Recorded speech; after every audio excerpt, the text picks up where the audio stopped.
अस्सलाम वालेकुम। Lecture 85 start करते हैं कैफ 1 का। अच्छा जी, आपके साथ मैंने जाते जाते ये बात की थी, प्रेफरेंस डिविडेंड क्यूमुलेटिव हो। इससे भी पहले मैंने कुछ बात की थी। वो बात क्या की थी? वो बात ये की थी कि अगर आपके प्रेफरेंस शेयर्स हैं इररिडीमेबल तो ये इक्विटी हैं ऑर्डिनरी शेयर्स के साथ इक्विटी में ये नज़र आएंगे, और इनका डिविडेंड भी statement of changes in equity में रिटेन्ड अर्निंग में से माइनस होगा, लेकिन इसे प्रेफरेंस दी जाती है ऑर्डिनरी शेयर्स के डिविडेंड के ऊपर। ठीक है। और अगर आपके प्रेफरेंस शेयर्स रिडीमेबल हैं, वापसेबल, तो वो लायबिलिटी है। वो लायबिलिटी है तो वो नज़र भी कहाँ आएगी? जहाँ डेट्स नज़र आते हैं नॉन करंट लायबिलिटीज़ में। ठीक है। नॉर्मली लॉन्ग टर्म के लिए ये 5 साल 10 साल के लिए ये शेयर्स इशू किए जाते हैं, प्रेफरेंस रिडीमेबल वाले। और इनका जो डिविडेंड है वो भी फाइनेंस कॉस्ट के अंदर नज़र आता है, प्रॉफिट एंड लॉस अकाउंट के अंदर। ठीक है। अब इसकी इम्प्लीकेशन क्या थी? इसकी इम्प्लीकेशन, प्रेफरेंस शेयर्स वाली बात की इम्प्लीकेशन, वैसे ये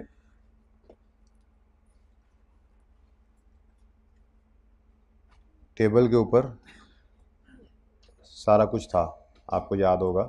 यही मैंने बोर्ड के ऊपर बनाया था। ज़रा यहाँ से जल्दी से रिवाइज भी कर लेते हैं कि अगर आपके इररिडीमेबल प्रेफरेंस शेयर्स हैं तो वो इक्विटी में नज़र आएंगे, और अगर रिडीमेबल प्रेफरेंस शेयर्स हैं तो वो लायबिलिटीज़ में। इररिडीमेबल प्रेफरेंस शेयर्स का डिविडेंड चेंज इक्विटी में रिटेन्ड अर्निंग में माइनस होगा, ऑर्डिनरी से भी पहले, जबकि रिडीमेबल का फाइनेंस कॉस्ट में जो है वो प्रॉफिट एंड लॉस अकाउंट के अंदर माइनस होगा। ठीक है। यानी कि पैड से पहले पहले ये माइनस हो जाता है। इसकी इम्प्लीकेशन अब मैंने कहा था किस किस पे होती है। एक तो हमारी 2 रेशोज़ इससे इम्पेक्ट होती हैं। 2 रेशोज़। पहली रेशो रिटर्न ऑन इक्विटी, जिसका पूरा फॉर्मूला था PAT minus preference dividend. Preference dividend सिर्फ लिखा हुआ वहाँ पे, क्योंकि प्रेफरेंस डिविडेंड वो माइनस होता है जो इररिडीमेबल वाला होता है। रिडीमेबल वाला कभी माइनस नहीं होता, क्योंकि रिडीमेबल वाला तो पहले ही पैट तक आते आते माइनस हो चुका होता है। तो एक तो हमारी ये रेशो, रिटर्न ऑन इक्विटी वाली रेशो, इम्पैक्ट लिया था इसने इस कल वाले कॉन्सेप्ट से कि जो ऑर्डिनरी शेयर होल्डर्स होते हैं, ऑर्डिनरी इक्विटी होल्डर्स होते हैं, वो पैट को भी नहीं देख रहे। अगर इररिडीमेबल प्रेफरेंस शेयर कैपिटल है, वो पैट में से पहले उसको भी माइनस करेंगे, इररिडीमेबल के डिविडेंड को, और फिर जो बचा खुचा होगा उसको देख रहे होंगे, तो उसको लेकर अपनी रिटर्न ऑन इक्विटी निकालेंगे। ऐसे ही ये ईपीएस जो है ये भी एक रेशो ही है, और ये अर्निंग्स जो है प्राइस अर्निंग रेशियो के अंदर भी इस्तेमाल होती है। ये ईपीएस की फिगर जो अर्निंग पर शेयर, ये अर्निंग पर शेयर भी ऑर्डिनरी शेयर होल्डर की रेशियो है। तो ऑर्डिनरी शेयर होल्डर ये अर्निंग पर शेयर निकालते हुए भी कौन सा प्रॉफिट लेता है, जिसमें से अगर कोई इररिडीमेबल का प्रेफरेंस डिविडेंड तो वो माइनस हो चुका हो। बस उसमें डिवाइड हम रुपीज़ वाली इक्विटी की बजाय नंबर ऑफ शेयर से कर देते हैं, और पर शेयर हमारी अर्निंग निकल आती हैं ईपीएस के अंदर। तो एक तो ये रेशियो इम्पैक्ट ली गई थी। दूसरा, जो हमारी डेट इक्विटी रेशियो है, उसका फॉर्मूला क्या होता है? Debt over equity plus debt, या डेट ओवर इक्विटी। तो अगर सवाल में इररिडीमेबल प्रेफरेंस शेयर्स हैं तो वो भी क्या है? इक्विटी। और अगर रिडीमेबल है तो वो भी क्या है? डेट। तो आपकी डेट इक्विटी रेशियो के अंदर अगर रिडीमेबल और इररिडीमेबल आ रहे होंगे तो डेट के अंदर रिडीमेबल को ऐड कर लेना और इक्विटी के अंदर इररिडीमेबल को ऐड कर लेना। ये रेशियो भी इम्पैक्ट लेती है इस कॉन्सेप्ट से जो हमने कल किया था डिस्कस। ठीक है। चल, अच्छा, अब फिर मैंने आपको जाते जाते ये बात भी कर दी थी कि जो प्रेफरेंस डिविडेंड होता है वो 2 तरह का हो सकता है, क्यूमुलेटिव, नॉन क्यूमुलेटिव। अगर क्यूमुलेटिव डिविडेंड है तो इसका मतलब क्या है? चाहे अनाउंस हो चाहे ना हो, हमने रिकॉर्ड करना है, क्योंकि वो इस साल वाला अगर इस साल पे नहीं भी किया, अनाउंस नहीं किया, पे नहीं किया, अगले साल ये वाला भी मिला के साथ पे करना होता है। तो इसका मतलब ये कि हम एंट्री कर लेंगे retained earnings debit dividend payable credit, पे नहीं करेंगे। अगले साल जब अनाउंस करेंगे तो वो वाला भी पे करेंगे और ये वाला भी। क्यूमुलेट होता है। ठीक है। तो अगर क्यूमुलेटिव प्रेफरेंस शेयर्स हैं तो उनका जो डिविडेंड होगा, अनाउंस हो या ना हो, हमने रिकॉर्ड करना है। और अगर नॉन क्यूमुलेटिव होंगे तो फिर अनाउंस होगा तब रिकॉर्ड करोगे। ठीक है। अब इसकी डिस्कशन ना इररिडीमेबल के पॉइंट ऑफ व्यू से ही सोचिएगा, रिडीमेबल के पॉइंट ऑफ व्यू से नहीं सोचनी। रिडीमेबल तो मतलब वैसे ही क्या होता है, रिडीमेबल तो वैसे ही डेट की तरह से होता है, उसके ऊपर 10% लगा हुआ है और वो हर साल ही पे करना होता है, वो जस्ट लाइक इंटरेस्ट होता है वो, ठीक है ना। तो ये इक्विटी शेयर्स होते हैं जो इरिडीमेबल वाले, ये प्रेफरेंस वाले अगर क्यूमुलेटिव हैं तो फिर चाहे अनाउंस हो या ना हो रिकॉर्ड करना है, और अगर नॉन क्यूमुलेटिव हैं तो जब अनाउंस होगा तब रिकॉर्ड होगा। ये फ़र्क था, ठीक है। इसकी वजह से आपको ये कुछ एग्जांपल्स भी करनी पड़ी थी, लेकिन इससे पहले थोड़ी सी डिस्कशन करते हैं। ये मैंने कहा था रीड करके आना, पता नहीं कितनों ने रीड किया, कितनों ने किया, 4-5 ने शुक्र है कर लिया। ये बात जब रीड करनी होगी बता दूंगा, वैसे बात आपको पता है, लेकिन फिलहाल वही फार्मूला शार्मूला लेकर, लेकिन फिलहाल मैं उस तरफ नहीं गया। पता ही आपको, थ्योरी तो हम एंड पे करते हैं, जैसे अभी तक IAS 8 और 1 की रहती है, जिसके लिए आज की क्लास रख रहा हूँ मैं, ठीक है। देखेंगे ना, फिर मैं 3:30 बजे क्लास रखी है, 3:30 बजे, उससे पहले फिर मैं तैयारी कर लूँगा थोड़ी सी, 3:30 बजे से 5:15 बजे तक, ठीक है, फिर असर का टाइम है उससे पहले जी। तो earnings attributable to ordinary share holders usually mean profit after tax less preference dividend, following guidance is relevant. अब ये बातें आपको पता है, सिर्फ पढ़नी थी। अगर रिडीमेबल प्रेफरेंस शेयर्स हैं तो these shares are classified as liabilities, any dividend relating to such share is recorded as finance cost in statement of profit और loss. It is already deducted from profit or loss and no further adjustment is required with respect to earning per share calculation, ठीक है। Earning per share के अंदर अगर redeemable preference dividend होगा तो उसकी कोई एडजस्टमेंट नहीं करनी, क्योंकि पैट तक आते आते वो वैसे ही क्या हो चुका होता है, माइनस। और अगर इररिडीमेबल प्रेफरेंस शेयर्स हैं तो ये शेयर्स क्लासिफाई होते हैं एज इक्विटी, और इनका डिविडेंड जो होता है वो प्रेजेंट होता है in statement of changes in equity, यही लिखा हुआ, ठीक है। This dividend must be deducted from profit for the year to arrive at profit attributable to ordinary shareholders, ठीक हो गया। अगली बात, ये कन्वर्टेबल शेयर्स जो होते हैं ना, ये डायलूटेड EPS के अंदर कॉन्सेप्ट आएगा, इसलिए फिलहाल इसको नहीं पढ़ा रहा, ठीक है, इसको साइड पे करें। अगली बात ये है जो बता दिया आपको, क्यूमुलेटिव भी हो सकते हैं और non cumulative.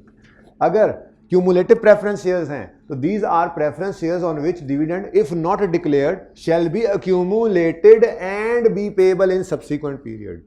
The dividend on such shares is deducted from profit for the year to arrive at profit attributable to ordinary shareholders regardless that dividend is actually declared or not. कहते हैं EPS निकालते हुए PAT में से इनको minus करना ही करना है, चाहे डिक्लेयर हो चाहे ना हो। वही मैंने आसान से अल्फाज के अंदर बात लिख दी थी ना, क्यूमुलेटिव अगर डिक्लेयर हो चाहे ना हो हमने रिकॉर्ड करना है। जो नॉन क्यूमुलेटिव होता है ये जब डिक्लेयर होगा सिर्फ तब रिकॉर्ड होगा। तो these are non cumulative preference shares क्या हैं, these are preference shares on which dividend if not declared shall not be accumulated and shall not be payable in subsequent period. The dividend on such share is deducted from profit only if declared during the year, ठीक है जी, सही है, ये बात लिखी थी हमने। चलें अब उसके बाद ये कुछ बातें हैं, 3 तरह के शेयर्स हमने देखे, ऑर्डिनरी, इररिडीमेबल प्रेफरेंस और रिडीमेबल प्रेफरेंस। ऑर्डिनरी शेयर्स का डिविडेंड रेट जो होता है वो वेरिएबल होता है, अच्छे प्रॉफिट्स हों तो हाई, अगर कम प्रॉफिट्स हों तो कम नहीं भी होता। डिविडेंड डिस्ट्रीब्यूशन इनको होती है बिल्कुल एंड पे, अगर कोई स्पेयर फंड्स बच जाएं, even after payment of preference dividend. Liquidation के वक्त जब कंपनी बंद होती है तो ये आखिरी डिब्बे में बैठे होते हैं ट्रेन के, सारे लोग पैसे ले जाते हैं, बचा कुचा प्रेफरेंस शेयर वाले भी ले जाते हैं, और जब एंड पे कुछ बचा कुचा हो वो इनको मिलता है। लेकिन ये लोग डायरेक्टर्स होते हैं, इनके पास वोटिंग राइट्स होते हैं, ठीक है। Receive the right to vote on major decisions, each ordinary share would attract 1 vote. इनके पास वोटिंग राइट, ऑर्डिनरी शेयर्स के पास वोटिंग राइट होते हैं, प्रेफरेंस शेयर्स के पास नहीं होते, क्योंकि इन्होंने रिस्क लिया हुआ है, इनको रिटर्न भी अच्छे वक्तों में ज़्यादा मिलता है, उनका रिटर्न फिक्स होता है। प्रेफरेंस शेयर्स रिडीमेबल या रिडीमेबल होंगे तो उनका डिविडेंड रेट फिक्स होता है, ये वेरिएबल है, ठीक है। ये अच्छे दिनों में 50% भी दे देंगे, इनको नहीं होगा तो नहीं भी मिलेगा, लेकिन उनको अगर 10% का आया ना तो जितना मर्जी प्रॉफिट कमाते हैं उनको 10% ही देना है, 8% ही देना है, फिक्स है, ठीक है। तो इनके पास वोटिंग राइट्स होते हैं, डिविडेंड इनका इक्विटी में प्रेजेंट होता है, और कैपिटल भी इनका, डिविडेंड बेसिकली प्रेजेंटेशन जो है इन इक्विटी, मतलब in statement of changes in equity retained earnings column, यूँ लिख दें तो बात पूरी हो जाएगी, ठीक है। उसके बाद आते हैं जी इररिडीमेबल प्रेफरेंस शेयर्स। कल मैंने आपको जब सिखाया था, दिखाया था वहाँ पे, तो मैंने कहा था चेन इक्विटी के अंदर ही नया कॉलम पड़ गया था इररिडीमेबल प्रेफरेंस शेयर्स का। ठीक है ना, they are just like equity, ordinary shares की तरह से हैं, ठीक है। तो लेकिन इनका डिविडेंड रेट जो होता है वो फिक्स्ड होता है पर एनम, और ये डिविडेंड जो रिसीव करते हैं वो बिफोर ऑर्डिनरी शेयर होल्डर्स करते हैं, देयरफॉर लोअर रिस्क है इनका। लिक्विडेशन में भी ये बिफोर ऑर्डिनरी शेयर होल्डर्स इनको पेमेंट की जाती है, लो रिस्क है। वोटिंग राइट इनके पास कोई नहीं, ठीक है, रिस्क नहीं लिया ना तो वोट भी नहीं कर सकते, आराम से बैठे। फिर आपका तो आपने तो वैसे ही फिक्स कर लिया जी हमें 10% देना है आपने, अब आपका मसला तो 10%, आपको तो अपने 10% से मकसद है ना, आपको तो अपने 10% से मकसद है। अब हमें चलाने में बिजनेस जैसे हमने चलाना है, वोट शोट नहीं करना, डिसीजन मेकिंग में आप नहीं आ सकते, साइड पे बैठे, वोटिंग राइट इनके पास नहीं होते। और डिविडेंड प्रेजेंटेशन इन इक्विटी होता है, यानी in statement of changes in equity retained earnings column, लेकिन बिफोर ऑर्डिनरी डिविडेंड, और अमाउंट ऑफ कैपिटल नज़र आता है इक्विटी में, ठीक है। रिडीमेबल प्रेफरेंस शेयर्स का भी डिविडेंड क्या होता है, फिक्स। ये रिसीव करते हैं dividend before irredeemable preference shares and before ordinary, मतलब वो तो पैड से भी पहले ले जाते हैं इंटरेस्ट की तरह से, तो दोनों से ही पहले ले लिया ना उन्होंने।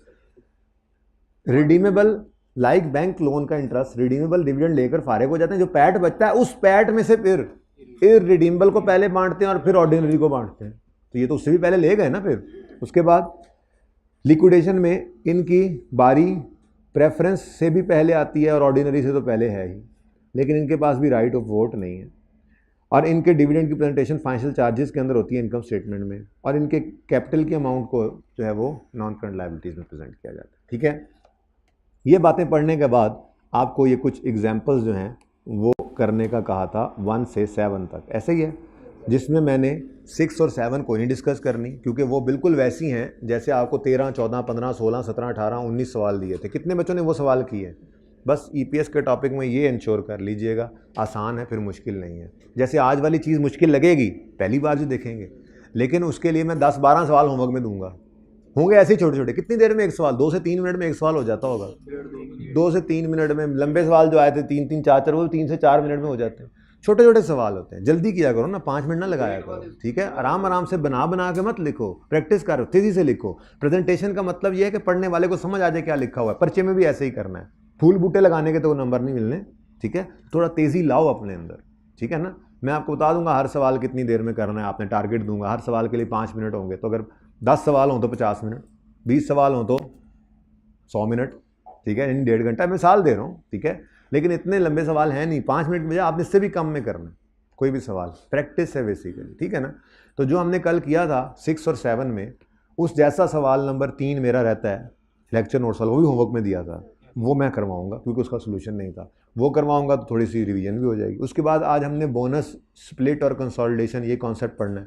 कल राइट इशू करना है तो बेसिक ईपीएस खत्म हो जानी है, परसों से डब्ल्यूडीपीएस करनी है, ठीक है। तो फिर जो आज जो हमने बोनस, स्प्लिट, कंसोलिडेशन की डिस्कशन करनी है, उसकी प्रैक्टिस अच्छी खासी होगी। 10-12 सवाल होंगे, 15 शायद हों, 10-12 हों, ठीक है। लेकिन छोटे छोटे सवाल होंगे, करने लाजमी है ताकि आज वाला काम पक्का हो जाए। उसके अंदर कल वाला भी शामिल हो जाएगा 2-3 सवालों में, ठीक है। फिर कल राइट इशू करेंगे, फिर उसकी प्रैक्टिस कर लेंगे तो आपकी बेसिक ईपीएस तैयार हो जाएगी। फिर हम डायल्यूटेड की तरफ मूव कर जाएंगे। डायल्यूटेड ईपीएस निकालने के लिए पहला काम बेसिक ईपीएस ही होता है, पहले बेसिक ईपीएस निकालना ज़रूरी होती है, ठीक है। तो 6 से 8 नंबर का सवाल इस टॉपिक में से भी आता है, लेकिन आएगा सवाल, इसलिए ध्यान से पढ़ो, ओके। आसान एग्जांपल्स थी। इन द ईयर, जी जल्दी करेंगे। इन the year ended 31 December X1, GL made profit after tax of 3500, GL paid ordinary dividend of 150। ये ऑर्डिनरी डिविडेंड ईपीएस की कैलकुलेशन में हमेशा इग्नोर करना है, इसका तो सवाल ही पैदा नहीं होता। Ordinary dividend ordinary share holders का है, और ऑर्डिनरी शेयर होल्डर्स को जो बटना है डिविडेंड, वो उनके एट्रीब्यूटेबल प्रॉफिट में से ही बटना है ना। तो हम तो यही देख रहे हैं कि उनके एक शेयर, ऑर्डिनरी शेयर होल्डर के एक शेयर ने कितने रुपए की अर्निंग कमाई, उस अर्निंग में से ही तो ये बटना है। तो इसको माइनस करके नहीं सोचना आपने, ये कभी भी नहीं माइनस होगा, ये तो नेवर। ऑर्डिनरी डिविडेंड को कभी भी आपने माइनस करके ईपीएस नहीं निकालनी है, प्लीज भाई, सही है। अगर माइनस किया हुआ हो किसी ने कैलकुलेशन ऐसे करे तो आप प्लस करके करेंगे भाई। पैट में से इररिडीमेबल का प्रेफरेंस डिविडेंड माइनस करना है, सिर्फ ऑर्डिनरी का डिविडेंड माइनस ना कर देना, कतन नहीं करना, ये कभी भी नहीं हो सकता, ओके। याद रहेगी बात, चलें आगे। अच्छा जी, तो 3500 का प्रॉफिट कमाया इन्होंने और ऑर्डिनरी डिविडेंड दिया है, हमें कोई परवाह नहीं। And preference dividend of 65,000 on redeemable preference. Redeemable तो लाइबिलिटी होते हैं, तो इनका तो डिविडेंड पहले ही पैट से पहले ही माइनस हो चुका हुआ है। यार अब एक एसी चला दें, मुर्तज़ा साहब चला लें अब एसी। अब एक एसी चला दें यार, अब गर्मी हो रही। जी जी ऊपर कर दीजिएगा।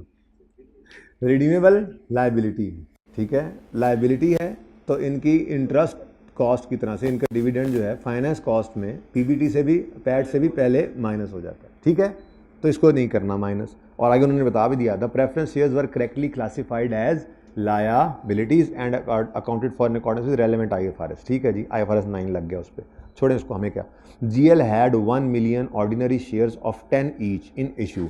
1 million ordinary shares, number of shares कितने हैं, 1 मिलियन, ठीक है, ऑफ रुपीज़ 10 ईच, तो ठीक है, हमें 10 ईच से क्या नंबर ऑफ शेयर्स हमें मिल गए हैं, तो इसका मतलब जो 3500 है उसको डिवाइड करना है आपने 1000 से, आंसर क्या आ गया 3.5 पर शेयर, ठीक है जी।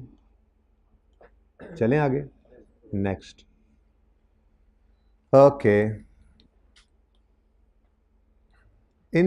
In the year ended 31 December X1, Jazib Limited made profit after tax of 3 million. JL paid ordinary dividend, चुप, and preference dividend of 65, देखते हैं, on irredeemable preference shares. The preference shares were correctly classified as equity. तो फिर 3000 में से minus करेंगे 65,000, number of shares कितने इन्होंने इशू किए ऑर्डिनरी 1 मिलियन, तो डिवाइड कर देंगे, तो 3 million minus 65,000 divide by 1 million, EPS आ गई 2.94, ठीक है जी। Next, in the year ended 31 December X1, AL made profit after tax of 3500। AL had 1 million 10% cumulative preference shares classified as, मतलब इरिडीमेबल होंगे, क्लासिफाइड एज इक्विटी है ना, preference shares अगर इक्विटी के तौर पे क्लासिफाई हो रहे हैं तो ये क्या है, इरिडीमेबल है। हाँ, इक्विटी क्लासिफाई करते ही उसी को, ठीक है। अब और हैं भी कौन से, क्यूमुलेटिव, मतलब 10% डिविडेंड की अमाउंट फिक्स है और अनाउंस करें या ना करें ये डिविडेंड रिकॉर्ड करना है। यानी कि अब हमारी EPC कैलकुलेशन में इसने माइनस 1 मिलियन रुपीज़ का शेयर कैपिटल है और 10% तो मतलब 1 लाख रुपए का डिविडेंड जो है ये हमने पैट में से माइनस करके EPS निकालनी है। क्यों, क्योंकि एक तो ये इरिडीमेबल है और दूसरा क्यूमुलेटिव। मुझे अगली बात पढ़ने की भी जरूरत नहीं है कि उन्होंने अनाउंस किया या नहीं किया, बस क्यूमुलेटिव है तो रिकॉर्ड करना है हमने, इररिस्पेक्टिव ऑफ द फैक्ट कि ये उन्होंने डिक्लेयर किया या नहीं किया। खैर, this would entitle investor to receive a dividend of 1 million. अच्छा जी, बड़ी मेहरबानी। If declared, AL had 1 million ordinary shares of ₹10 each in issue throughout the year, तो 3500 minus 1 lakh, 35 lakh minus 1 lakh divided by 1 million, ठीक हो गया जी। Example 4, in the year 31 AL made a profit of 3500। AL had ₹1 million 10%, लेकिन non cumulative preference shares classified as equity हैं तो irredeemable, लेकिन non cumulative है। अब हमें देखना पड़ेगा डिक्लेयर या अनाउंस हुआ तो हम रिकॉर्ड करेंगे, पैट में से माइनस करेंगे EPS निकालते हुए, अगर नहीं किया तो नहीं करेंगे। This would entitle investor to receive a dividend of 1 million if declared, 100,000 if declared. The preference dividend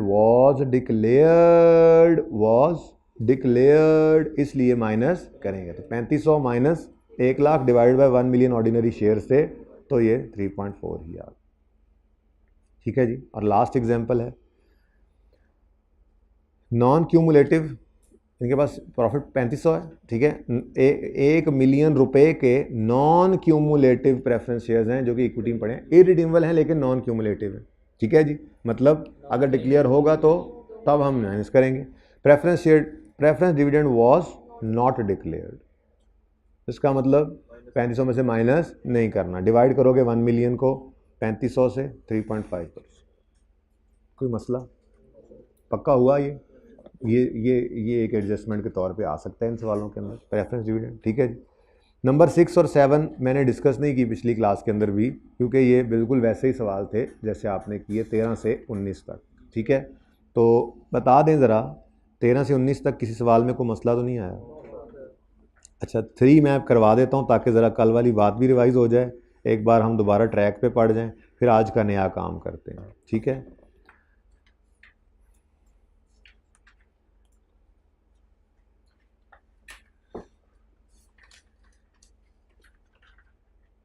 अच्छा जी, क्वेश्चन नंबर 3 होमवर्क में था।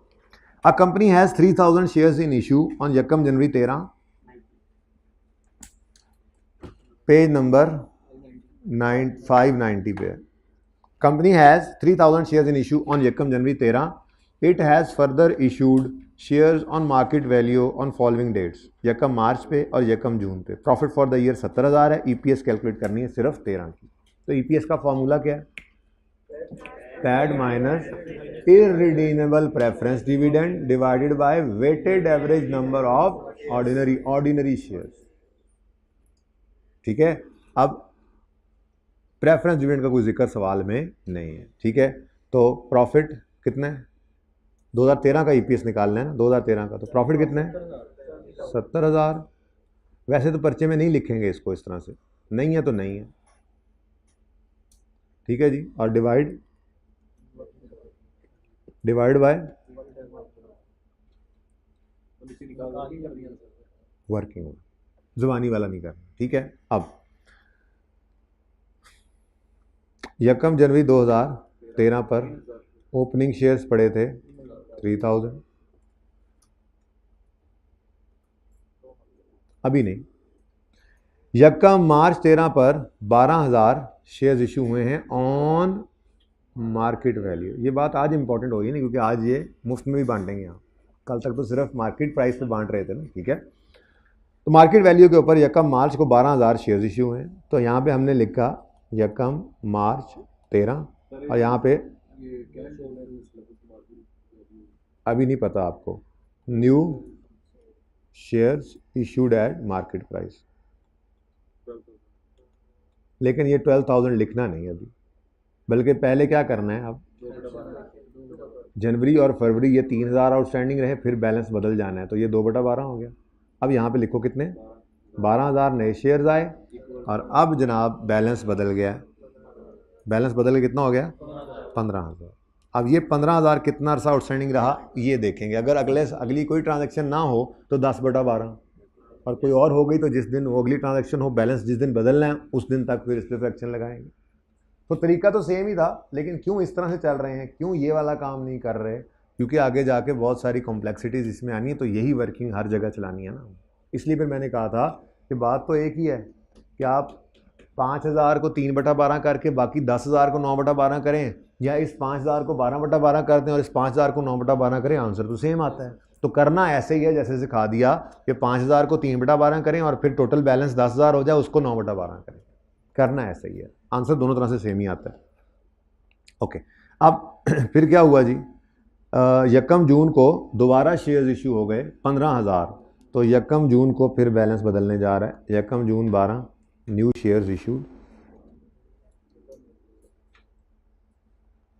लेकिन कोई भी क्वांटिटी लिखने से पहले यहाँ फ्रैक्शन लगा लो, कहीं आप गलती ना कर जाओ। तो मार्च, अप्रैल और मई 3/12, यानी कि आपने इधर जो न्यू इशू करने हैं ना शेयर्स, इधर कभी भी फ्रैक्शन नहीं लगाना आपने, बल्कि जो बैलेंस होगा उस पर फ्रैक्शन लगाना है। ठीक है जी, कितने नए शेयर इशू किए? 15,000 नए शेयर इशू कर दिए, ये हो गए 30,000। इसके बाद कोई और ट्रांजैक्शन हुई तो फिर यहाँ पर 7/12। तो अगर तो बिज़नेस पहले से चला आ रहा है तो ये 12 महीने बन जाएंगे टोटल, ये 12 ही होंगे। या तो फिर ऐसा हो कि बिज़नेस इसी साल शुरू हुआ हो और इस साल भी पहले दिन शुरू ना हुआ हो, फिर तो 12/12 नहीं बन सकेगा हमारा, कि बिज़नेस पूरा साल चला ही नहीं। वरना ये अगर बिज़नेस चल रहा होगा तो ये 12/12 आएगा लास्ट में। ठीक है जी, नंबर ऑफ़ शेयर्स बताएं। 500, 3750, 17500, 75। मतलब कि वैसे तो शेयर्स 30,000 नज़र आ रहे हैं हमारे पास इस वक्त इन इशू, लेकिन हम कह रहे हैं यार 30,000 नहीं, समझो 21,000 हैं 750। क्यों? क्योंकि ये सारे शेयर सारा साल तो रहे नहीं। तो अगर ये डिनोमिनेटर में कंप्लीट तू देख ले वीडियो पर,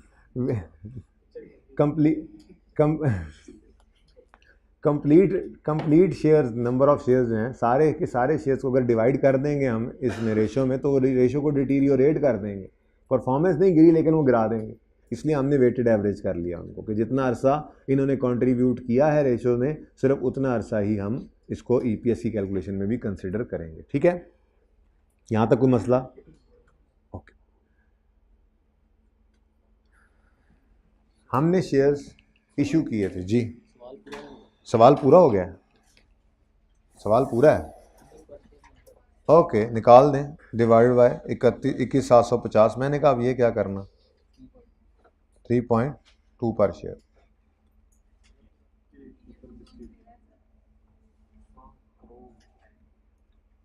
जी बेटा, कोई गलती हुई है? क्या कह रहे हैं, कोई गलती हुई? मुझे नजर आ रही। अच्छा, शेयर्स इशू किए हमने कल और अभी थोड़ी देर पहले भी मार्केट प्राइस पर। ठीक है, क्या एंट्री होती है वैसे मार्केट प्राइस पर शेयर्स इशू करें तो? शेयर्स इशू करने की क्या एंट्री होती है? Cash debit, share capital credit, share premium credit. मिसाल के तौर पे हमारे शेयर की पाकिस्तान में फेस वैल्यू 10 रुपये है और हमारे शेयर की मार्केट में वैल्यू थी 70 रुपये, तो हमने एक शेयर इशू किया तो कैश कितना आएगा? 70। शेयर कैपिटल में 10 क्रेडिट और बाकी शेयर। ठीक है जी, ये एंट्री हो गई, cash debit, share capital credit, share premium credit. अब मुझे बताओ, अगर बिजनेस में पैसा आया है तो क्या आप एक्सपेक्ट करते हैं कि ये अर्निंग्स को बूस्ट देगा? आपने एक बिज़नेस, आपका एक बिज़नेस चल रहा है, उस बिज़नेस में आपने कुछ पैसा और इन्वेस्ट किया है तो ग्रोथ एक्सपेक्ट कर रहे होते हैं। जाहिर है पैसा और लगेगा तो फिर और चीज़ें खरीदेंगे और बेचेंगे, बिज़नेस को एक्सपैंड करेंगे। तो अगर बिज़नेस में पैसा आया है तो आप अर्निंग्स में बूस्ट एक्सपेक्ट कर रहे हैं? बोलो। बिल्कुल कर रहे हैं जी, boost in earning is expected. ठीक है जी, अब आज की नई बात शुरू करते हैं। कभी कभी ऐसा होता है कि हम शेयर्स मुफ्त में बांटते हैं, जिसको बोनस शेयर्स कहते हैं, बोनस इशू कहते हैं। ठीक है, बोनस इशू एज डिविडेंड भी हो सकता है, एज बोनस शेयर्स भी हो सकता है, वो हमने देखा होगा। ठीक है, तो जब हम मुफ्त में शेयर्स बांटेंगे तो नंबर ऑफ शेयर्स बढ़ जाएंगे। बोलो। जैसे यहाँ पे हमने पैसों के शेयर्स बांटे तो नंबर ऑफ शेयर्स बढ़ गए, शेयर कैपिटल क्रेडिट हुआ ना, एक शेयर बढ़ गया ना, तो नंबर ऑफ शेयर्स बढ़ गए, बूस्ट भी एक्सपेक्ट कर रहे थे। बोनस इश्यू के अंदर आप क्या एंट्री करते होते थे? डिविडेंड डेबिट, रिटेन्ड अर्निंग्स कर लें, अज्यूम करें एज डिविडेंड, अज्यूम करें एज डिविडेंड है। ठीक है ना, तो retained earnings debit, share capital credit with face value. अब मुझे बताएं, क्या शेयर कैपिटल बढ़ गया? बढ़ा। मेरा सवाल तो सुन ले भाई, क्या शेयर कैपिटल बढ़ गया? यस। नंबर ऑफ शेयर्स बढ़ गए? Yes. Number of shares in issue बढ़ गए, लेकिन क्या इन शेयर्स के अगेंस्ट कोई पैसे आए? हमने तो रिटेन्ड अर्निंग्स में से पैसे निकाल के शेयर कैपिटल बनाया है। ये पैसे तो पहले रिटेन्ड अर्निंग्स हैं, रिटेन्ड पड़े थे, ये तो प्रॉफिट्स पहले ही बिजनेस के, ये पैसा तो पहले ही बिजनेस के पास पड़ा हुआ था, बिजनेस ऑलरेडी इनको इस्तेमाल कर रहा था, ये कोई नया पैसा तो नहीं आया। ये तो आपने क्या किया है, बस वो रिटेन्ड अर्निंग में पैसे पड़े थे वहाँ से डेबिट करके उसको शेयर कैपिटल में क्रेडिट कर दिए। कोई नया पैसा घर से लाते थे ओनर्स, मुफ्त शेयर्स बांटते थे तो नहीं लाते थे। तो अगर मुफ्त में शेयर्स बांटे हैं तो क्या आप अर्निंग्स में बूस्ट एक्सपेक्ट करते हैं? नहीं, बिल्कुल सही है। आप no real boost, oh real boost नहीं, नो रियल बूस्ट, वैसे हम ऐसे करें, no real boost is expected in earnings. ठीक है, ऐसे ही दो चीज़ें और हैं। वो दो चीज़ें क्या हैं? शेयर्स को स्प्लिट करना या शेयर्स को कंसोलिडेट करना। शेयर्स को स्प्लिट करना, अब बड़ी आसान सी बात है। आपके पास 100 रुपये का नोट था, आपने जाके उसको 50-50 के दो में स्प्लिट करा लिया। ये क्या है? Note split. 100 का एक नोट स्प्लिट होके दो 50-50 वाले बन गए। अब्दुल्ला, 100 का नोट स्प्लिट होके दो 50-50 वाले बन गए। आपने कहा नहीं नहीं, मुझे 20-20 वाले चाहिए, तो 100 का नोट स्प्लिट होकर 5 बन गए। आपने कहा नहीं, मुझे 10-10 वाले चाहिए, 100 का स्प्लिट होकर 10 बन जाएंगे नोट, 100 का एक नोट स्प्लिट होकर 10 के 10 नोट बन जाएंगे। नहीं नहीं नहीं नहीं नहीं नहीं, 5 वाले ठीपे चाहिए। तो 100 का एक नोट 20 5 वाले नोटों में, सिक्कों में, अच्छा, स्प्लिट हो सकता है। तो इसे क्या कहते हैं? स्प्लिट।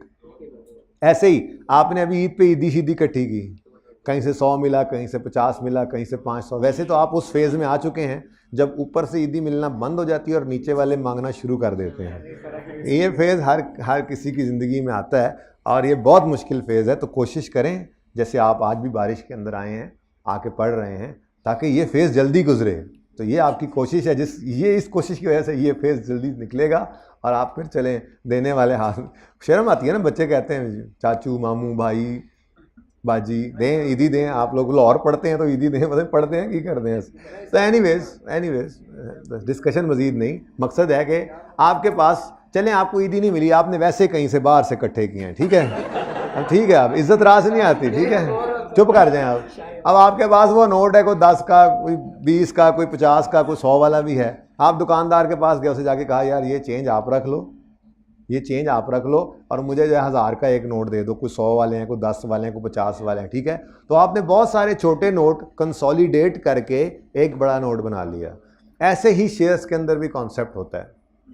शेयर्स को हम स्प्लिट करके ज़्यादा में भी कर सकते हैं कन्वर्ट। इसकी वजह क्या होती है ये फिर कभी डिस्कस करेंगे। कंपनी शेयर को स्प्लिट करके ज़्यादा क्यों करती हैं या कंसोलिडेट करके कम क्यों करती हैं, इसकी डिस्कशन फिर कभी कर लेंगे। फिलहाल इसकी अकाउंटिंग के बारे में ज़रा बात कर लें, ठीक है जी। नहीं, बाय बैक नहीं इसमें होता, ठीक है। शेयर्स को स्प्लिट या कंसोलिडेट हम कर रहे हैं और बाय बैक भी हमारे सिलेबस में नहीं है, बाय द वे, ठीक है।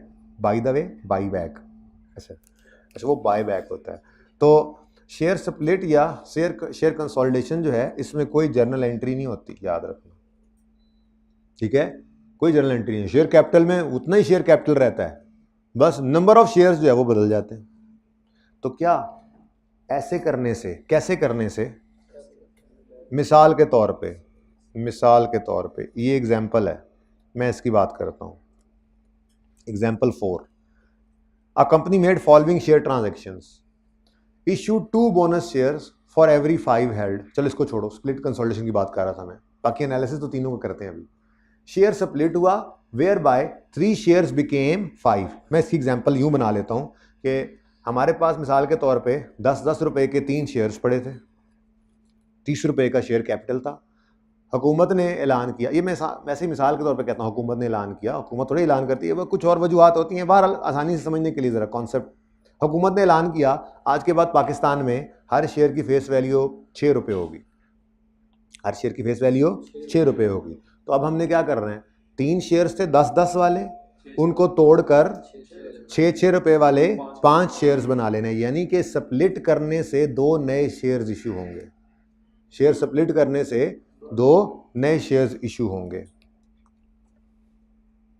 कुछ ऐसी कहानी बनेगी। 10-10-10 वाले 3 शेयर्स पड़े थे, मैंने मिसाल के तौर पे 10-10 लिया, सवाल में सिर्फ ये लिखा हुआ है हर 3 शेयर्स के बदले 5 बन जाएंगे, यानी कि मैंने कहा कि टोटल थे ही 3 समझाने के लिए, ठीक है। तो मिसाल के तौर पे 10-10 रुपये वाले 3 शेयर्स थे, ऐलान हुआ कि अब आज से हर शेयर की फेस वैल्यू 6 होगी। तो फिर हमें ये फाड़ के फेंकने पड़ेंगे और 6-6 रुपये वाले कितने शेयर्स इशू करने पड़ेंगे, 5। इसका मतलब 3 शेयर्स, नंबर ऑफ शेयर्स पहले कितने थे, 3, अब नंबर ऑफ शेयर्स कितने हो गए, 5। तो 2 नए शेयर्स इशू हुए, इसको क्या कहते हैं, शेयर स्प्लिट। ऐसे ही वो कह रहे हैं जी कि ऐसी हमने शेयर कंसोलिडेशन की वेयर बाय 4 शेयर्स बिकम 1। क्या मतलब, 10-10 रुपये वाले शेयर्स थे, हुकूमत ने ऐलान किया आज के बाद 40 रुपये एक शेयर की फेस वैल्यू होगी। तो इसका मतलब हमें वो चारों फाड़ के फेंकने पड़ेंगे और एक नया शेयर इशू करना पड़ेगा। यानी नंबर ऑफ शेयर्स पहले 4 थे, अब 3 लॉस्ट हो जाएंगे, नंबर ऑफ शेयर 1 रह जाएगा। और मज़े की बात यह है कि रुपए नहीं बदले कंपनी के पास वही 30 रुपये हैं, आज भी वही 30 रुपये का सरमाया पड़ा है, सिर्फ नंबर ऑफ शेयर्स बदले हैं। कंपनी के पास वही 40 रुपये हैं, आज भी वही 40 रुपये हैं, सिर्फ नंबर ऑफ शेयर्स बदले हैं। इसका मतलब, अच्छा देखो, ये नंबर ऑफ शेयर्स जो हैं इनके बदलने से ईपीएस पे फर्क पड़ता है या नहीं पड़ता, पड़ता है ना, ईपीएस पे तो फर्क पड़ता है ना, क्योंकि नंबर ऑफ शेयर्स डिनोमिनेटर में पड़े हैं ना, ईपीएस के डिनोमिनेटर में क्या पड़ा हुआ है, नंबर ऑफ शेयर्स। अगर नंबर ऑफ शेयर्स बदले हैं तो ईपीएस तो बदल रही है, लेकिन इसका हल अब सोचेंगे, क्योंकि मसला क्या है, मसला ये है कि चाहे शेयर स्प्लिट हो, चाहे शेयर कंसोलिडेशन हो, चाहे बोनस इशू हो, इसमें तो चलो नए शेयर्स इशू होते हैं, इसमें तो वही शेयर्स को काटा वाटा कर रहे हैं, ठीक है, तो नंबर ऑफ शेयर्स बढ़ जाते हैं, नंबर ऑफ शेयर्स बढ़ जाते हैं, नंबर ऑफ शेयर्स कम हो जाते हैं, मतलब नंबर ऑफ शेयर्स चेंज हो जाते हैं, लेकिन अर्निंग में कोई बूस्ट एक्सपेक्ट नहीं कर रहे आप, क्योंकि नए पैसे तो नहीं आए जैसे कि यहां पे आया करते थे, ठीक है। तो अब इसका क्या करना है वो तो मैं बताऊंगा, लेकिन ये फर्क समझ आ गया, जब मार्केट प्राइस पे शेयर इशू करते हैं तो पैसा आता है बिजनेस में, जब पैसा आता है तो आप अर्निंग्स में बूस्ट एक्सपेक्ट कर रहे हैं, लेकिन अगर आप मुफ्त में शेयर्स बांटें, शेयर्स को तोड़ के ज़्यादा कर लें, शेयर्स को जोड़ के इकट्ठा कर लें, कम कर लें, तो इस सूरत के अंदर नंबर ऑफ शेयर्स तो बदल रहे हैं, लेकिन अर्निंग्स में बूस्ट एक्सपेक्ट आप नहीं कर रहे होते। और तीसरी चीज़ होती है शेयर इशू के अंदर राइट इशू, जो इंशाल्लाह हम कल करेंगे, ये तो खाली है, ये कल करेंगे इंशाल्लाह, और फिर बेसिक ईपीएस कंप्लीट हो जाएगी आपकी, ठीक है। और राइट इशू के अंदर क्या होता है, एग्जिस्टिंग शेयर होल्डर्स को हम शेयर इशू करते हैं। अब 70 वाला शेयर हो सकता है हमने अपने एग्जिस्टिंग शेयर होल्डर को 50 का, 60 का, 55 का दे दिया हो, कुछ सस्ता देते हैं मार्केट से, तो इसके अंदर कुछ बोनस एलिमेंट भी होता है, और इसके अंदर कुछ जो है वो बोनस एलिमेंट हुआ, कुछ अर्निंग्स का बूस्ट भी एक्सपेक्ट कर रहे हैं, जाहिर है पैसे तो यहाँ पर आ रहे होते हैं ना, तो पैसे आते भी हैं और कुछ अर्निंग्स का बूस्ट भी आप एक्सपेक्ट कर रहे होते हैं इस वजह से, और कुछ बोनस का एलिमेंट भी होता है, तो इसमें दोनों चीज़ें होंगी, ये इंशाल्लाह कल हम करेंगे, ठीक है। तो कल हमने बात की थी मार्केट प्राइस पर शेयर इशू करने की, ठीक है। आज हम बात करने जा रहे हैं हम शेयर्स को मुफ्त में बांटें, या ज़्यादा सारे शेयर्स को थोड़े शेयर्स को तोड़ के ज़्यादा कर लें, या ज़्यादा सारे शेयर्स को जोड़ के एक कर लें, तो नंबर ऑफ शेयर्स बदलेंगे, ईपीएस पे असर डलने लगेगा, डलने नहीं देंगे इंशाल्लाह, हम वो थोड़ी देर में हम हल कर लेते हैं उसका, लेकिन फिलहाल तो ये कह रहा हूँ कि आप अर्निंग्स में बूस्ट एक्सपेक्ट नहीं करेंगे अगर बोनस में शेयर्स बांटें, मुफ्त में शेयर्स बांटें, शेयर्स कंसोलिडेट करें या शेयर स्प्लिट करें, ठीक है। ओके जी, हो सकता है, हो सकता है, फिर इससे क्या फ़र्क पड़ेगा मेरी इस डिस्कशन, कोई फ़र्क नहीं पड़ेगा, मैं शेयर कैपिटल को इस वक्त पकड़े हुए हूँ, ठीक है, और उसमें भी number of shares, rupees in share capital जो होता है ना, रुपीज़ के अंदर शेयर कैपिटल, उसको अगर गिवन भी होगा तो हम डिवाइड बाय फेस वैल्यू करके नंबर ऑफ शेयर्स निकालेंगे। यहाँ पे हम बात करें अर्निंग पर शेयर की, तो हमने PAT minus redeem preference dividend जो करना है उसको डिवाइड हमेशा किससे करना है, नंबर ऑफ शेयर्स से, और वो भी कौन से वाले, ऑर्डिनरी वाले, हाँ वेटेड एवरेज हम करेंगे, ठीक है। शुरू करें फिर क्लास, अब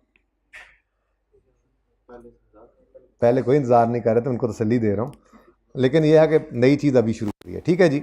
अच्छा, अब ये जो मैंने आपसे बात की, ये एग्जांपल में आपको समझा दिया मैंने, ठीक है ना। उन्होंने क्या कहा, हमने 2 शेयर इशू किए फॉर 5 हेल्ड, बताता हूँ, उन्होंने शेयर स्प्लिट किया वेयर बाय 3 बिकेम 5, मैंने ऐसी मिसाल के तौर पे समझा दिया आपको, या कंसोलिडेशन की where 4 became 1।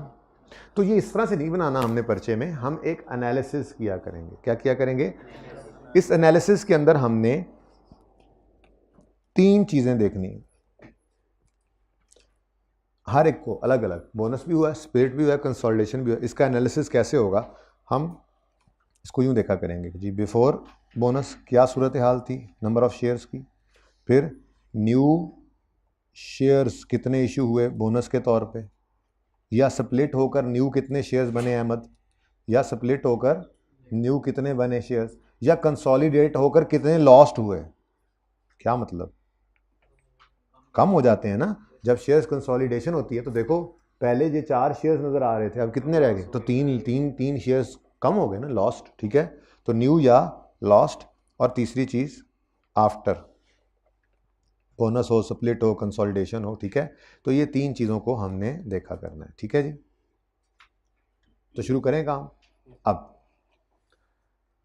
A company made following share transaction during the year, issued 2 bonus shares for every 5 held, every 5 held.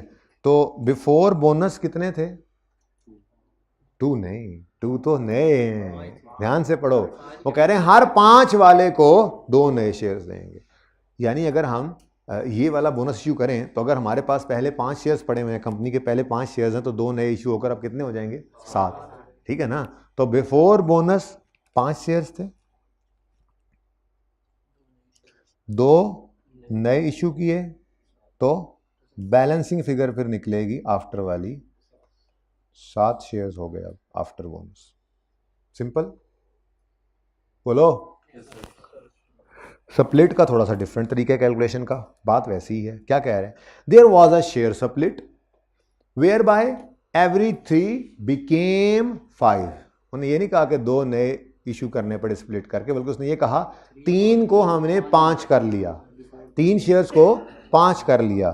तो बिफोर स्प्लिट कितने थे, 3, आफ्टर स्प्लिट कितने हो गए, 5। तो कितने नए इशू हुए, ये बैलेंसिंग निकलेगा इधर।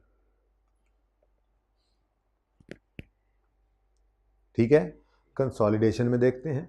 There was a share consolidation where by 4 shares became 1। Before consolidation कितने थे, 4, आफ्टर कंसोलिडेशन कितने हो गए, 1। तो बैलेंसिंग फिगर -3 बनता है, यानी कि 3 शेयर्स लॉस्ट। ये एनालिसिस इधर देखे बगैर करें, इधर देखे बगैर करें।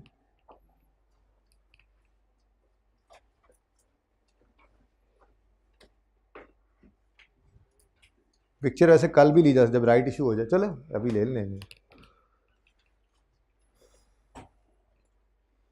करें एनालिसिस, किताब में सवाल मौजूद है, मैंने छुपाया इसीलिए है, दिल कर रहा था अहमद का कि नकल करके लिख लें। एनालिसिस वो दिमाग पे जोर दें, अभी भी पीछे हुए हैं आप, हैं सूख गए हैं, तो फिर शुरू करें लिखना। रजिस्टर भी पीछा हुआ है। भाईजन को पेज नंबर बताएं। कमाल।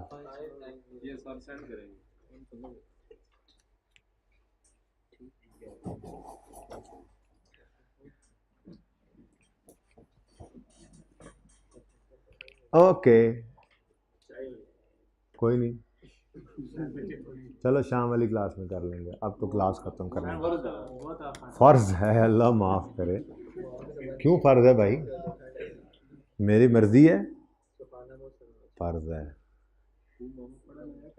हाँ जी, ये काम जी, और हर सवाल में करेंगे जहाँ कहीं बोनस स्प्लिट, ये तीनों चीज़ें पर्चे में आए ज़रूरी नहीं होता, सिर्फ बोनस भी आ सकता है, bonus consolidation, bonus split, split कोई एक चीज़, 2 चीज़ इनमें से आ सकती, तीनों भी आ सकती हैं। तो जो भी आएगा उसके एनालिसिस को ऐसे ही करना है, ये तरीका बता दिया आपको। एक भी आए, सिर्फ बोनस आए तो सिर्फ इतना सा एनालिसिस आपने करना है अपने पास, सवाल के अंदर करना ज़रूर है। अभी इसका यूजेज आप देखेंगे जी। डन, ये समझ आ रही है बातों की। क्वेश्चन नंबर 5 देखो फिर।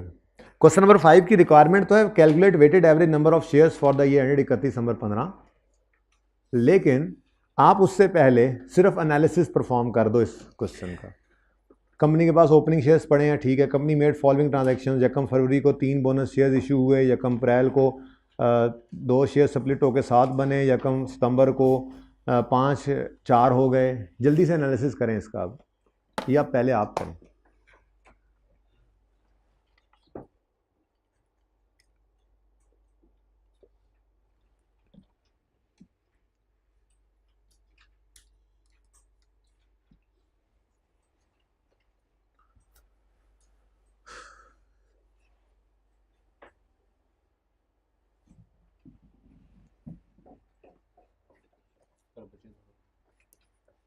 नहीं बचता, मैं बचें ज़रा।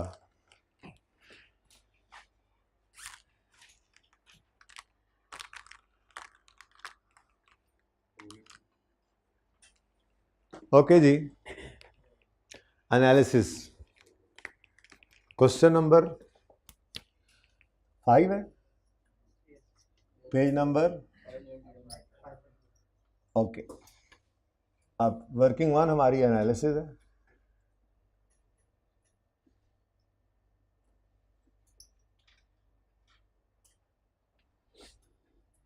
एनालिसिस हम करेंगे बोनस, स्प्लिट, कंसोलिडेशन, तीनों है ना हमारे सवाल में।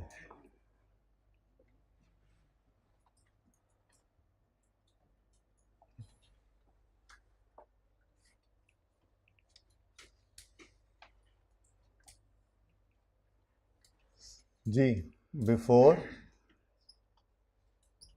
न्यू भी हो सकते हैं, लॉस्ट भी हो सकते हैं, और आफ्टर।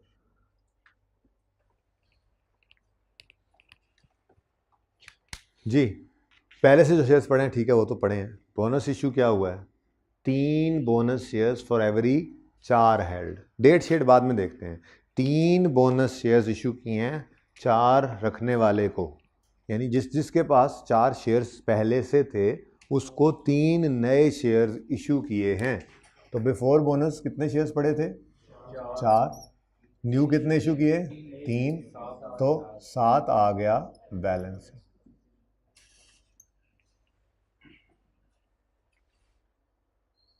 ठीक है जी।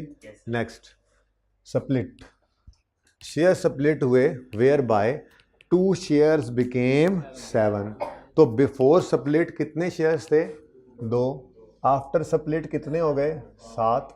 7 नहीं, मैंने आफ्टर वाले पहले लिखने हैं, 5 डायरेक्ट नहीं निकाल सकता, उसने जो लिखा हुआ है मैं उसी को यूज कर रहा हूँ। ठीक है, क्या कह रहा है वो? शेयर स्प्लिट कैसे हुए? 2 शेयर्स 7 बन गए, 2 शेयर स्प्लिट होकर 7 बन गए। तो बिफोर स्प्लिट 2 थे, आफ्टर स्प्लिट 7 हो गए, तो 5 नए शेयर्स इशू किए। बढ़ गए ना शेयर्स, न्यू शेयर्स 5 आ गए। ठीक है जी। नेक्स्ट, यकम सितंबर में शेयर कंसोलिडेशन हुई where by 5 shares became 4।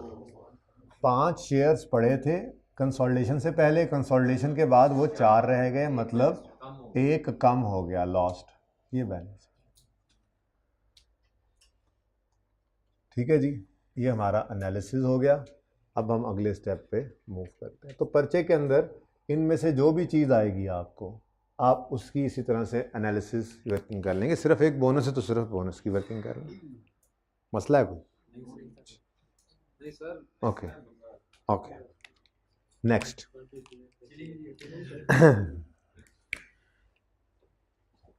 Weighted average number of shares निकालने हैं तो आपकी मशहूर ज़माना वर्किंग है, डेट।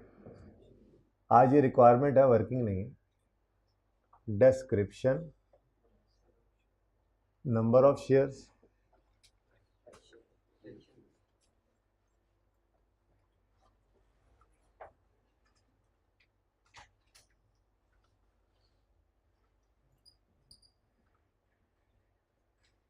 Number of shares. उसके बाद फ्रैक्शन के लिए आज ज़रा खुली डुली जगह छोड़नी है, क्योंकि फ्रैक्शन नहीं, यहाँ फ्रैक्शंस आने हैं, फ्रैक्शंस। और एंड पर एवरेज नंबर ऑफ शेयर्स। मैं आपको बार बार कह रहा हूँ, सवाल के अंदर नॉर्मली इनमें से 1 या 2 आते हैं, हम तो एक ही सवाल के अंदर तीनों को ले आए हैं, बल्कि अगले सवाल में कोशिश करेंगे मार्केट इशू के साथ इसको मिलाएं। ठीक है। Weighted average number of shares यहां पर निकला।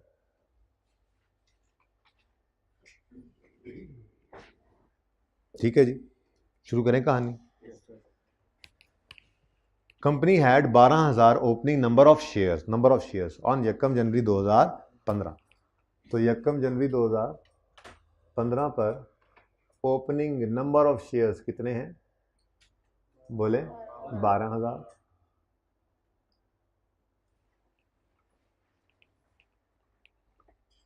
ठीक है जी।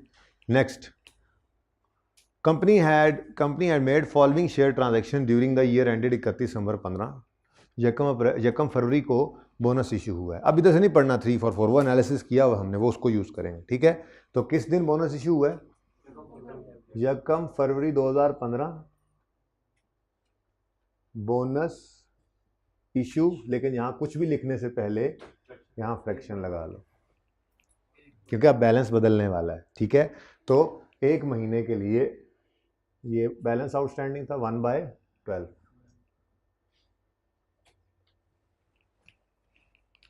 ठीक है जी। अब नए शेयर्स इशू हुए, तो नए शेयर्स इशू हुए हैं in proportion of old shares.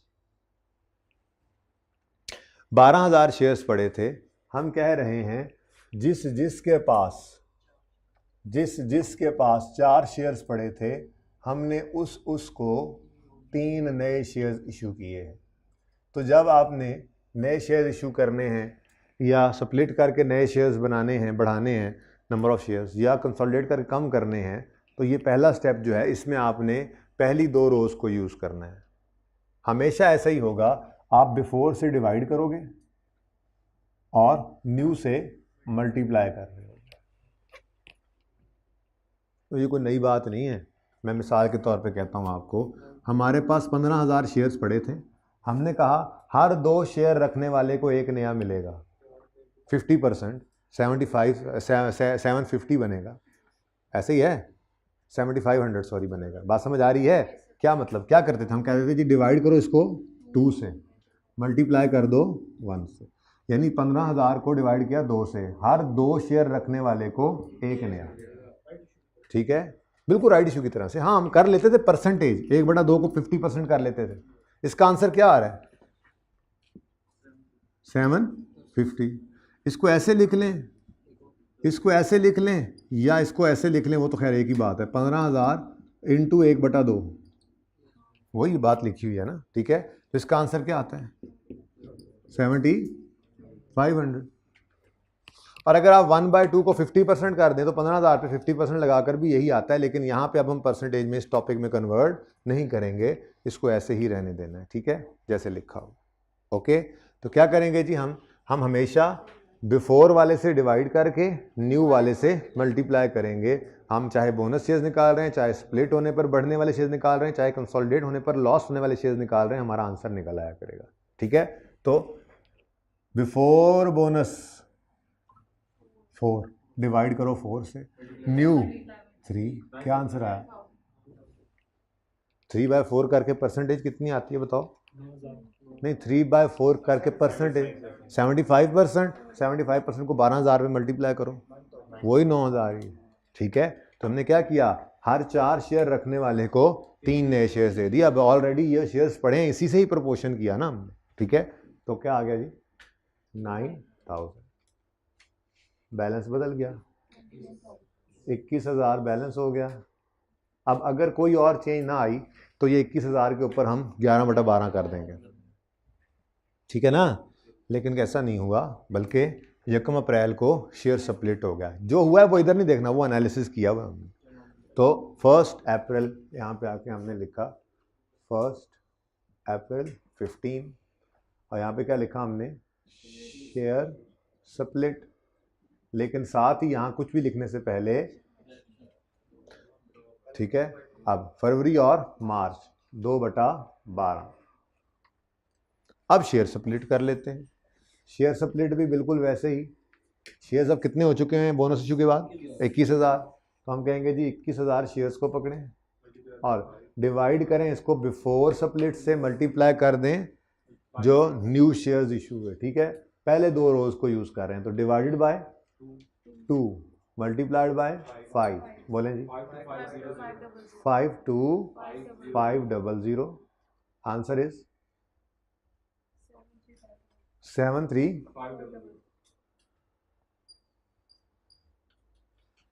अब अगर कोई और ट्रांजैक्शन ना हो तो हम 9/12 इसको लगा देंगे, लेकिन ट्रांजैक्शन फिर हो गया, फिर बैलेंस बदल गया। 1 सितंबर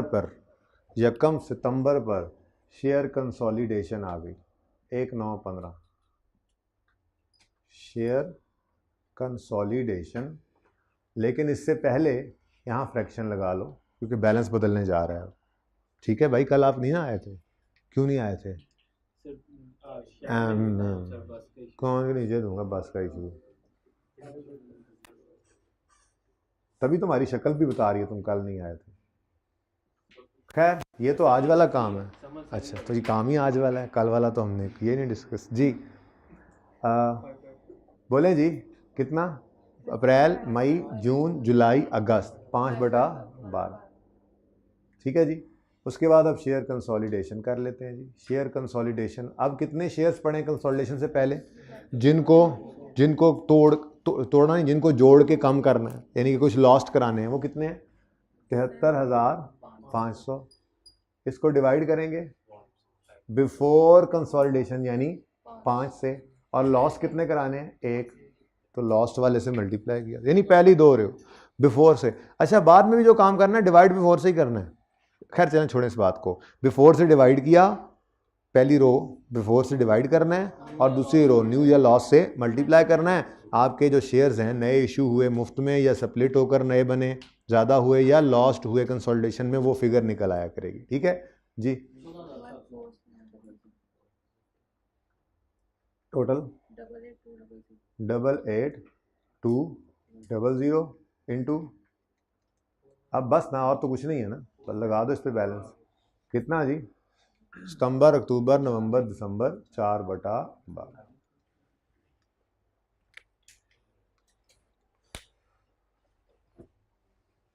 यहाँ तक कोई मसला है तो बताएं।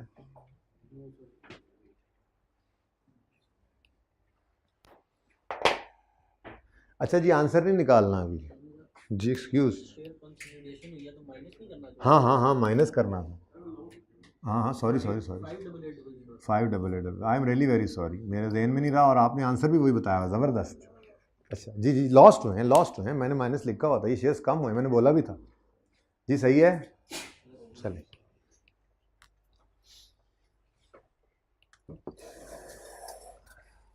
अच्छा जी, अब मसला क्या है?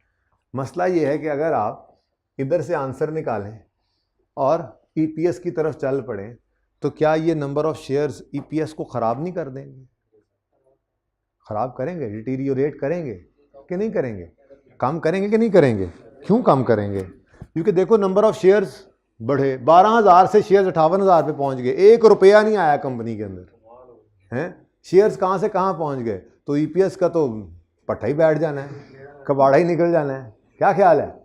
इसको समझाने के लिए एक आसान सी एग्जांपल पहले समझाता हूँ, फिर इस तरफ आते हैं।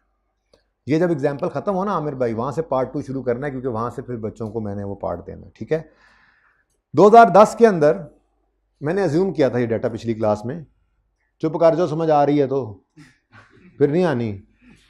2010 के अंदर मैंने पिछली क्लास में अज्यूम किया, 2010 के अंदर 1 लाख प्रॉफिट था और 10,000 हमारे शेयर्स थे, तो ईपीएस कितनी आ गई? 10 रुपये। 2011 आया, प्रॉफिट मैंने सेम रखना है आपको कुछ समझाने के लिए। ये सवालों में ना, शुरू वालों में प्रॉफिट सेम इसलिए रखा गया होता है कि आपको कुछ बातें समझानी होती हैं। प्रॉफिट डिफरेंट होता है तो वो बात उस तरह समझ नहीं आती। हालांकि प्रॉफिट सेम होता नहीं है दरअसल, सवालों में भी नहीं होता, ठीक है ना, लेकिन सेम नहीं हो तो फिर वो बात ऐसे समझना है जो पहली बार समझानी होती है। ठीक है, अच्छा, अब 1 लाख ही प्रॉफिट कमाया, लेकिन हमने इस साल 2,000 बोनस शेयर्स इशू कर दिए, मुफ्त में शेयर्स बांटे 2,000, तो हमारे नंबर ऑफ शेयर्स कितने हो गए? अब ईपीएस कितनी आ गई? लो, 8.5 पर शेयर। यानी देखने वाला क्या कहेगा? 3। देखने वाला क्या कहेगा? कंपनी की परफॉर्मेंस डिटीरियोरेट कर गई, कंपनी की परफॉर्मेंस डिटीरियोरेट कर गई। ठीक है, बोलो, सब चुप करो, अहमद बोलो। हाँ, कर गई, ठीक है।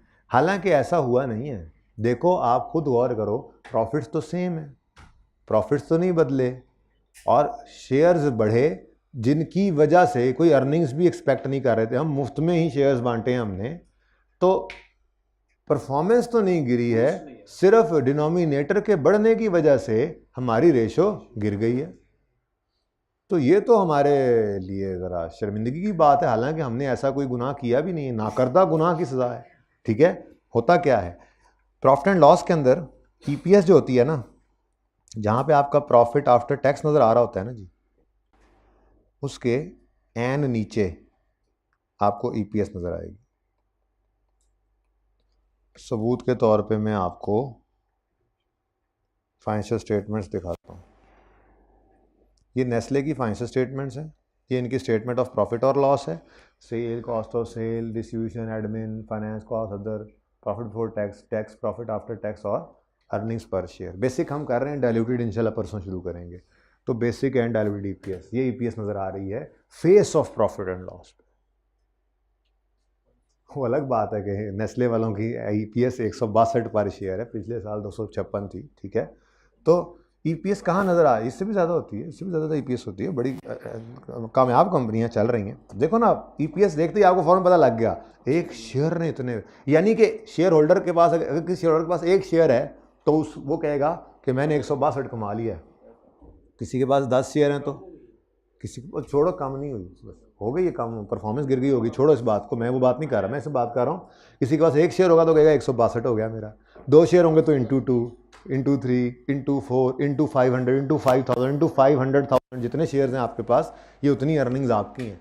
तो ये एक बेहतरीन किस्म का इंडिकेटर है कंपनी की परफॉर्मेंस का, जो ऑर्डिनरी शेयर होल्डर बैठ के देख रहा होता है कि मेरे एक शेयर ने कितना कमा लिया है। ठीक है, अच्छा कमा लिया, खद्दर वाला कमा लिया नहीं। अच्छा, अब ये सिचुएशन है जी कि आपके 2010 के पैट 2010 की इनकम स्टेटमेंट के अंदर, 2010 के प्रॉफिट एंड लॉस के अंदर आपकी ईपीएस आ रही है 10 रुपये पर शेयर, जबकि यहाँ पे कितनी हो गई है। अब देखने वाला क्या कह रहा है, जैसे इस भाई ने देखते ही कह दिया, पता नहीं उसके ऊपर भी क्या मामला हो। ये सारी चीज़ें चल रही होती हैं, पता है ना आपको, सेल से कहानी चलती है, वो सारा कुछ मैंने नहीं लिखा हुआ, ठीक है ना, एक्सट्रैक्ट बनाया मैंने। तो ये देखने वाला क्या कहेगा, जैसे इस भाई ने कह दिया कम हो गई है, कम हो गई है, हालांकि मैंने प्रॉफिट सेम रखे हैं जानबूझ के इस सवाल में, नेस्ले के तो प्रॉफिट्स भी शायद सेम ना हो, मैंने तो प्रॉफिट भी सेम रखे हैं। तो मसला कहाँ पे आया है, नंबर ऑफ शेयर्स के बढ़ने पर मसला आया है कि अर्निंग में बूस्ट एक्सपेक्टेड था नहीं, मुफ्त में शेयर्स बांट के हमने अपना कबाड़ा कर लिया, हमने डिनोमिनेटर बढ़ा लिया। ठीक है, तो अब क्या करें, क्या हम इस रेशो को बदल लें। देखें, ये जो मुफ्त के 2000 शेयर्स बांटे हैं, ये भी एक ऐसी हकीकत है जिसे झुटलाया नहीं जा सकता। अब हमारे शेयर कैपिटल के अंदर 12,000 रुपया पड़ा है, और जिसने भी फेस वैल्यू से डिवाइड करना है, मतलब 12,000 रुपये नहीं, 12,000 से 10 से मल्टीप्लाई कर लो, 1,20,000 पड़ा है, जिसने भी उसको फेस वैल्यू से डिवाइड करना है उसको 12,000 शेयर्स ही मिलने हैं। ये भी एक हकीकत है, इसको तो नहीं बदल सकते। अब फिर क्या करें, अब हम ये करेंगे, अभी लिखना नहीं है क्योंकि ये बात पूरी नहीं होनी अभी ना, पूरी तो कब बाद में होगी। ठीक है, हम क्या करेंगे, हम बोनस बाद में दूसरे भी लिखने हैं, तीसरा भी लिखना है, ठीक है ना, वो बाद में लिखते हैं। हम बोनस स्प्लिट, दूसरों का भी लिख ही लेता हूँ मैं, स्प्लिट या कंसोलिडेशन के केस में हम बोनस स्प्लिट कंसोलिडेशन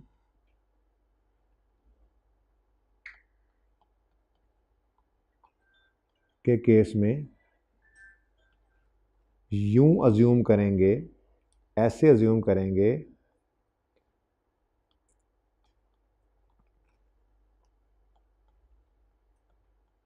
जैसे ये शेयर्स हमेशा से थे, जैसे ये लिख सकते हैं आप, अब बात पूरी हो गई है, मैं पहले शेयर्स कंसोलिडेशन नहीं लिख रहा था पर साथ ही लिख दिया, जैसे ये शेयर्स हमेशा से थे। अब ये ना कहना कंसोलिडेशन में तो कम होते हैं, मतलब वो कमी हमेशा से थी, यूं कह रहा हूं मैं, ठीक है ना, शेयर्स हमेशा से थे, हमेशा से ऐसे, क्या मतलब, हमेशा से ऐसे ही थे का क्या मतलब,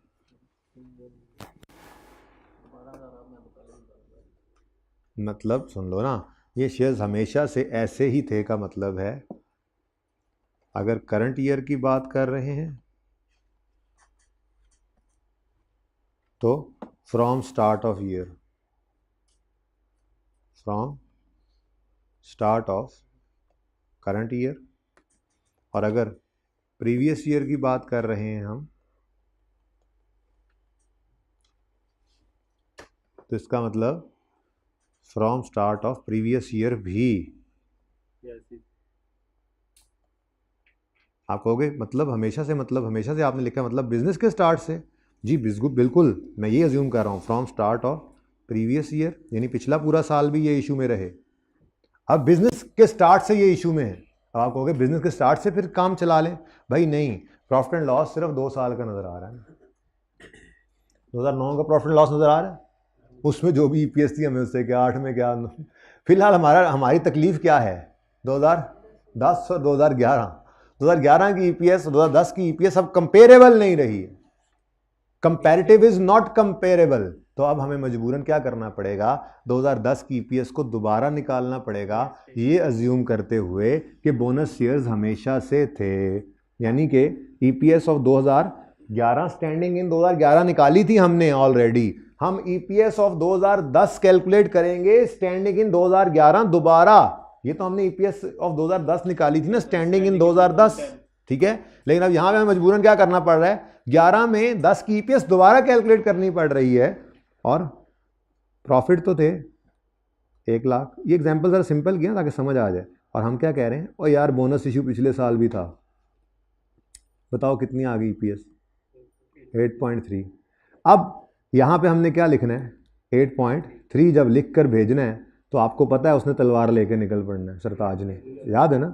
तो क्या करना पड़ेगा, ये रीस्टेटेड है, यानी कि हमें यहाँ पर क्या लिखना पड़ेगा, रीस्टेटेड, कि भाईजान रुक जाएं, नवी कप पैगी, ठीक है, सही है। लेकिन अब ये क्या हो गया, कंपेरेबल। ये एग्जैक्ट इस तरह से नहीं हुआ करता कंपेरेबल, उसकी वजह है कि प्रॉफिट्स भी तो डिफरेंट होते हैं ना, परफॉर्मेंस में फ़र्क होता भी तो है ना, इसलिए वो इस तरह की एग्जाम्पल नहीं मिलती ना सवालों के अंदर, इसलिए मैंने ये इस तरह की एग्जाम्पल बनाई है, प्रॉफिट को सेम रख कर, ठीक है ना, ओके, सही है। तो ये क्या कॉन्सेप्ट है जी, अगर बोनस हो और इसी तरह से स्प्लिट या कंसोलिडेशन हो तो हम अज्यूम करेंगे जैसे ये हमेशा से थे, तो इस साल के अंदर भी पूरा साल अज्यूम करना है कि ये हैं, और पिछले साल के लिए भी पूरा साल अज्यूम करना है कि पिछले साल में भी थे, और उससे पीछे जाने की जरूरत नहीं है क्योंकि फाइनेंशियल स्टेटमेंट्स के अंदर तो सिर्फ हमारे साल की और उससे पिछले साल की ईपीएस नजर आ रही है ना, तो सिर्फ पिछले साल की ईपीएस को रीस्टेट कर लेंगे, उससे पिछले साल की कोई ज़रूरत नहीं है हमें रीस्टेट करने की, ठीक है जी।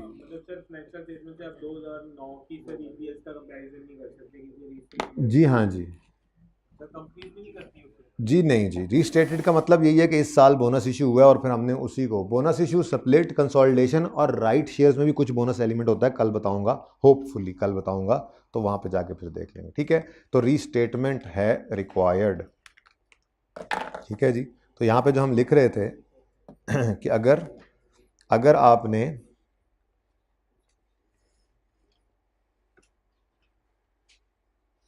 अच्छा जी, अगर आपने मार्केट प्राइस पर शेयर इशू किए हैं तो बूस्ट एक्सपेक्टेड है, तो कंपैरेटिव्स को आपने रीस्टेट नहीं करना, comparatives are not restated, comparatives are not restated. और इसकी मिसाल कल वाला क्वेश्चन नंबर 2 है। शेयर्स बदले थे नहीं बदले थे, क्या हमने 10 की रेशियो दोबारा निकाली थी, नहीं, क्योंकि अर्निंग में बूस्ट एक्सपेक्टेड था।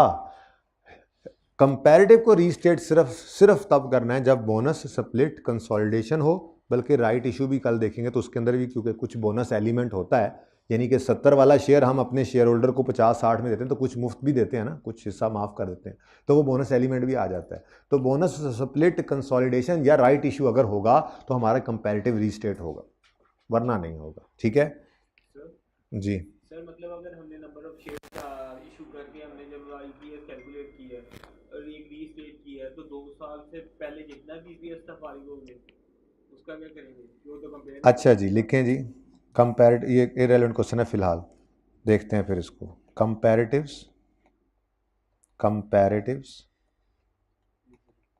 2 साल का मसला हल हो गया ना आपका, इन 2 साल का मसला हल हो गया ना, और फिलहाल यही रेलेवेंट है, ठीक है। फिर थ्योरेटिकल डिस्कशन देख लेंगे। Comparatives will be restated, comparatives will be restated, ठीक है जी। कंपैरेटिव्स आर नॉट रीस्टेटेड, और यहाँ पे विल बी रीस्टेटेड, ठीक है। राइट इशू में भी विल बी रीस्टेटेड होगा लेकिन वो फिर बाद में लिख लेंगे, ठीक है जी, सही है। यहाँ से पार्ट 2 स्टार्ट करें।